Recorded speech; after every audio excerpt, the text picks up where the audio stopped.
Hello বন্ধুরা, welcome to trolley Bangla আড্ডা। বন্ধুরা, হঠাৎ কী কারণে কমলিনীর বিরুদ্ধে চলে গেল মিঠি?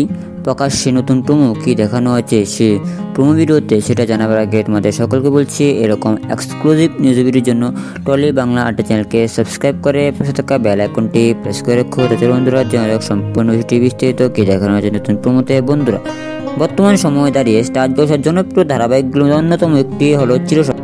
মাত্র কয়েক মাস হয়েছে ধারাবাহিকটি শুরু হয়েছে জলসার পর্দায়, তবে ইতিমধ্যে টিআরপি তালিকায় ভালো ফলাফল করতে শুরু করেছে লীনা বন্দ্যোপাধ্যায়ের ধারাবাহিক। লীনা গঙ্গোপাধ্যায়ের ধারাবাহিক মানে একটু অন্য ধরনের গল্প সবসময় ধারাবাহিকে ফুটে তোলা হয়, সেরকম দেখা যাচ্ছে চিরসখাতে।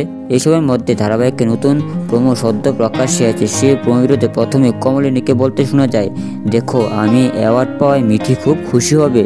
তারপর দেখা যায় স্বতন্ত্র বাড়ি এসে মিঠিকে জানায়, মিঠি তোর মা 5 লাখ টাকা অ্যাওয়ার্ড পেয়েছে। তারপর কমলিনী মিঠিকে জিজ্ঞেস করে, কি লাগবে তোর মা বল। সেই সময় বুবলাইয়ের স্ত্রী বলে, ছেলে মেয়েকে ঘুষ দিচ্ছে। আর বুবলাইও তার স্ত্রীর সঙ্গে তাল মিলিয়ে বলে, সব ছেলে মেয়ে ঘুষে ভুলে না মা। এইসবকে পাত্তা না দিয়ে কমলিনী আবারও মিঠিকে জিজ্ঞেস করে, তোর কি লাগবে। আর এও বলে, তোর মা তো কোনো সময় রোজগার করেনি, তাই কখনো তোদের কিছু কিনে দিতে পারেনি। আর ঠিক তখনই মিঠি বলে, তুমি খুব স্বার্থপর মা, তুমি শুধু নিজেকে ছাড়া আর কাউকে ভালোবাসো না মা। এই কথা শুনে স্বতন্ত্র বলে, এসব কী বলছিস তুই মিঠি।